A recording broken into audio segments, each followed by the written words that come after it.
We are coming up on 7:30. If you are just joining us tonight for Open Line, we are talking about the opioid epidemic, how it started in the 90s for this go-round through the eyes of the book and the Hulu series Dopesick. I have Susan Shaw with me from Drug Free Wilco. I'll tell you about a great event coming up on Thursday that you can be a part of.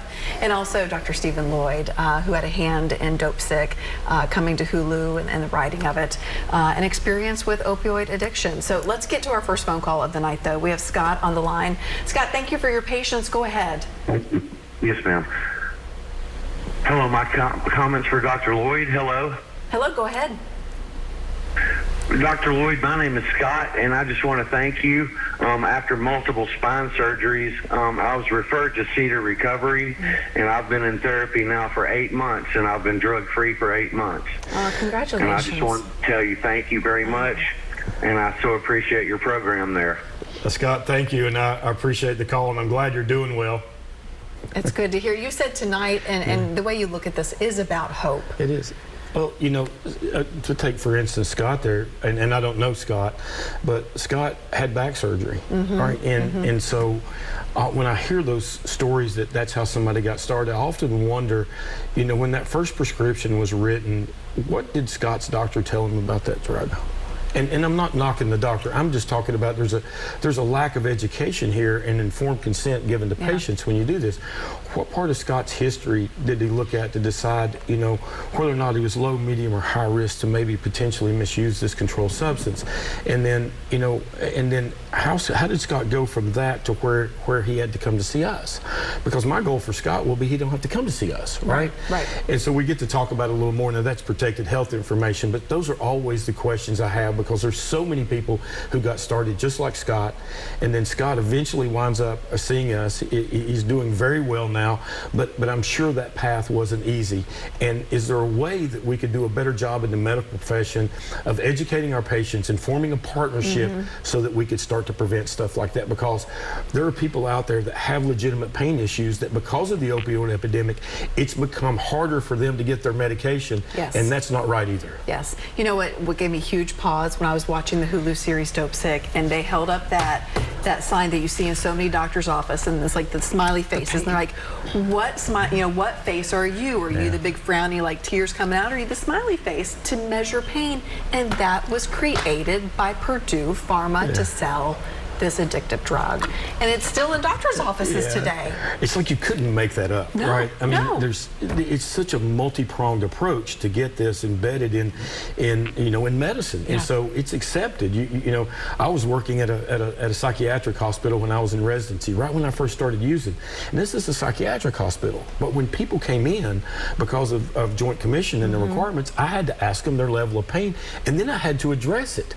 I mean, Carrie, I was getting acute psychiatrically in stress patients and then talking to them about their pain. And I'm not saying we don't need to address it, but then there's the expectation that you're going to do something about it. And these folks were at high risk to misuse anyway because of underlying mental illness and other things in their background. So, you know, it's such a perfect storm, but it was a perfect storm that was created. Right? That didn't happen by accident. Their influence, you know, industry's influence on the regulators and the FDA, on JACO, right, an independent commission that you know, that certifies hospitals and doctors. I mean, it's just, you look at it and you say this can't happen. Yet it did. It did. It did, and it's still playing out. And I'm gonna put a pause on that for real quick. Susan, I want you to tell us about this event on Thursday, because I mean, if you watch this series, you're just going to be drawn in and say, I want to know more. And this is really a chance to hear from the book author, to hear from our TBI director about what's happening right now, what they are seeing out on the streets and dealing with. Tell us more. It is really going to be interesting. People are going to be just so engaged with it because the panel they're good speakers. They know their topics really well. Beth Macy, the author of Dopesick, and has written about this subject for decades, right? And David Rouse, the director of the TBI, who, Tammy Groh, who's the executive director of Drug Free Wilco, she and I went to Knoxville when they presented a similar event like this, and he talked about a pill mill in Knoxville that he helped shut down when he was chief of police at the time. He's just very interesting and you know, knows a lot about this whole crisis as well. And then Taryn Sloss, who is the assistant commissioner at the Tennessee Department of Mental Health and Substance Abuse, and she looks at the data, the statistics, and also you know, ways to prevent the crisis from continuing. So it's a really good panel that is going to be speaking. We're going to learn a lot from them. Cumberland University, by the way, is a partner with Drug Free Wilco on this event. Every step of the way, they have been with us. Suzanne Lafferty is a professor in the criminal justice department there, and one of her goals is to help bring experiential learning to the students. And so when we had this idea to do this with Dopesick, we talked with her, and she had so many ideas. They relaunched their book club around Dopesick. Oh, so wow. the past 4 weeks has been book club on Dopesick at the university, open to the community, which I attended, and it was really interesting. And then two of the curriculums right now are based on Dopesick in terms of criminal investigation within the opioid industry, and I think research and looking at studies, which is one of the issues that came out of the book there. So the event itself is Thursday night, September 8th, 6:30 to 8 o'clock at the Capitol Theater in Lebanon. The doors open at 6 o'clock. People can get tickets at drugfreewilco.org, and the concession stand will be open. They can get some refreshments, and we hope that everybody will come, you know, students, parents, families, professionals. We will have different people from the community, judges, and from law enforcement that will be there, you know, as part of the education, you know, to learn about it. So, as I said early on, I think everybody, it's kind of like cancer at this point. Everybody has been touched some way by this epidemic because it has evolved. It started here with Big Pharma and this prescription drug to treat pain. But as law enforcement was able to finally start to crack down on that, it evolved. Talk to us about that. It did evolve, and first of all, I don't want to knock the efforts of anybody in this. I mean, some of this stuff you could maybe see coming, other parts of it you can. I mean, I didn't see fentanyl, still don't. You know, I see it every day, but I could have never imagined we are where we are right now. But states took action. Tennessee was actually at the forefront of that. Our then governor, Bill Haslam, you know, had some very progressive things in our General Assembly here in Nashville did. One was the Controlled Substance Monitoring Data Bank, right? And so a lot of states had them, but Tennessee was one of the first states that required providers to query them, right? You had them, but nobody was checking them, no matter what they said. Yeah. And so we did that, and we did some other things along the way as well, and we decreased the number of morphine equivalents being prescribed. The issue is that what do you do with the people who are already struggling? Because if you're addicted, you can't just put it down, right? I mean, you know, when I was using Carrie, I couldn't feel normal without it. Right? So every morning I wake up, and no matter how badly I wanted to quit, I couldn't feel normal. I had to go to work, and so I had to keep using. And so, you know, now you're pushing things over into the black market. So you got pills on the street that soon become so expensive that you can't afford them. But what can you afford? Heroin's cheap, right? Heroin's really cheap.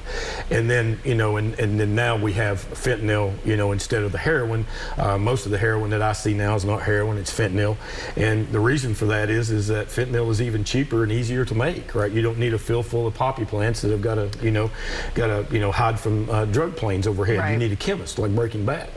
And so that's where we are now. And there's more and more analogs of fentanyl just about on a weekly basis. It's hard to keep up with it. And it is so dangerous. It is extremely dangerous. A lot of people don't even know what they're taking. We lose kids in the Middle Tennessee area all the time that are not users, right?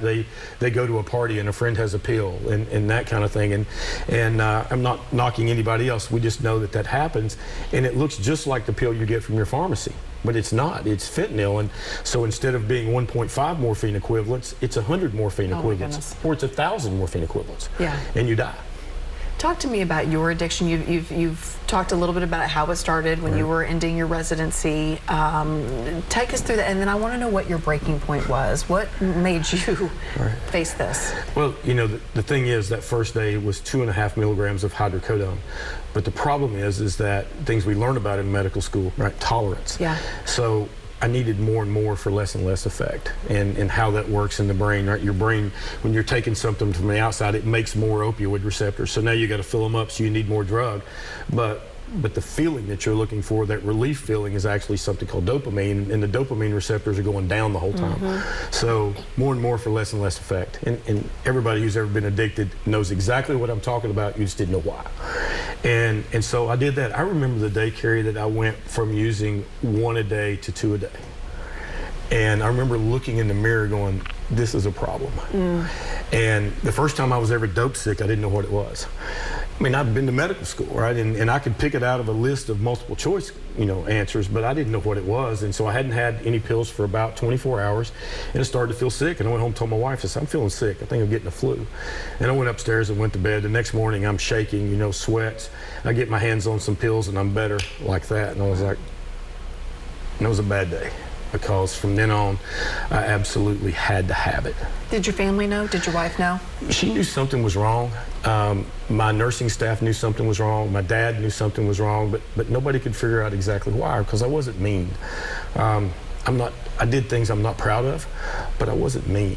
And so, well, he's working too much, or this, or that. And so, I don't think that my wife knew until the night I called her and told her, hey, I'm in trouble and I need to go get help. And I know that Karen feels bad about that, but really, how could she, right? Because I'm the father of her children, I'm her husband. In order for our family to be okay, I have to be okay. And that's what people don't understand about denial, right? You can deny a lot for everything to be okay. And I think that when we were watching Dopesick, I didn't take that into consideration as we were watching it, her reaction, right? Because she lived through that. And I've talked about it publicly so many times. I'm not telling you it's easy, but it certainly is a lot easier than when I started. But she's sitting there watching that. And I think it was tough for her. And I got all wrapped up in myself and forgot about her. But, it just builds. And, then I'm taking 2 a day and 3 a day and 4 a day. And I remember there's the longest time there that I did not want to look and see how many I was taking, because I was scared. Because I'm dealing with people who I've treated for overdose who are taking less than I'm taking on a daily basis. And I'll tell you one quick story that'll just, I think illustrate the desperation. My best friends all live in Middle Tennessee, and we went to Orange Beach, Alabama, raising our kids. Right? Every summer, took off with all 20 of us and headed to the beach. And this is right at the end, right before I went to treatment, and I was using about 100 pills a day. Oh my goodness. So we're gonna be on a week, right? So I need 700 pills. That's a lot. I got my hands on them. And like anybody with addiction, you got 700 pills. All I got to do is parcel them out 100 a day. I'm fine. Well, I didn't do that. And so I was out by Thursday. And so I know I'm getting ready to be dope sick. We're not leaving until Sunday morning. And so I said, well, I got to find a pill mill around here. So I drove around South Alabama looking for a pill mill, and I couldn't find one. So I drove back to where we were staying, and right on the main drag there in Perdido, and there's a Rite Aid pharmacy on the corner. And I pulled into that Rite Aid pharmacy, and I sat there, and I'm a country boy. All right, I got guns. And I sat there in the parking lot with a loaded gun in my lap, contemplated robbing a pharmacy. I'm a professor of medicine at a medical school. I'm a doctor. And I am hopelessly addicted to the point that I'm considering robbing a pharmacy. And I had what's known in 12-step parlance as a moment of clarity. And that moment of clarity is that I'll probably be a bad criminal, and 2, I won't be able to recover from this. And so I put the gun back, and I was dope sick for the next 4 days. And I like to tell people that story because it shows the desperation that we get in with addiction that I don't think people have an understanding for. They said, well, how could you do that? Yeah. Because I thought I would die if I didn't have this. Yeah. That's or how. Just stop. Why can't you just stop? Couldn't do it. I woke up every morning wanting to stop. Every morning, and it was hopeless. And I used to cry in the morning on my kids' pictures I laid out on the counter, and I absolutely could not quit. And the whole time, I'm teaching in medical school every single day. I'm rounding in the hospital. We got patients in the ICU. We got patients on the medical step-down unit. And I'm just thinking at some point that I'm going to die and nobody's going to find me. And it was awful. And I'm so glad I don't have to do that today. That's not your story. It's not, and I look at it now, and I don't know, I guess there's people out there that maybe doubt why they're on the face of the earth, and I don't have any doubt why I'm on the face of the earth. I know that this is what I'm supposed to do, and I love it. I don't want to do anything else, but my dad recognized some things. he's the one that intervened on me, and then my family was supportive. My best friends here in Nashville were supportive, and this is where I found recovery in 2004. And that's what I want to talk about when we come back, is for folks who are needing that next step, where to find it, where to find a safe place and a good place. So when we come back, that's what we're going to talk about. Stay with us.